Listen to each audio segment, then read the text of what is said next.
First thing you want to do is download and install that little program called EasyCAN. You can find it on the website for the little product. Once you do that, plug in your USB port into the CANSmart controller, and then just start EasyCAN.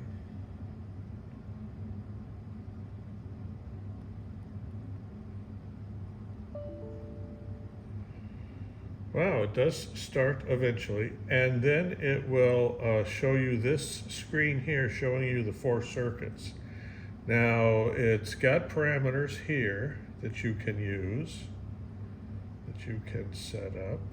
You see all the parameters here. These are for the lights. But what I didn't recognize at the beginning was that there's these little 3 dots. You see these 3 dots right here?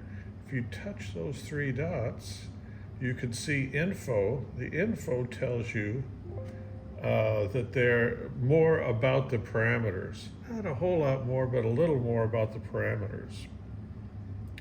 And then when you touch the 3 dots, if you click extra settings, you do have some extra settings in here. Where it really comes into play is with the braking. But this is what they look like for the lights. So if you want to change the intensity of your lights for various kind of situations, you can do that.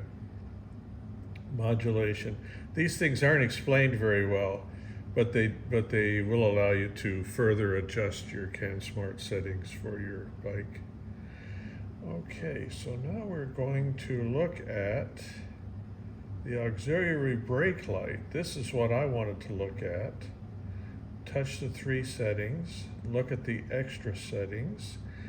Flashing nuisance threshold. So what this seems to be, if you look at the documentation there, is will it start flashing even if you're not hardly moving? So if you're in stop and go traffic and you stop with engine braking rather than the brake handle, will it still do it even down to 0 miles an hour?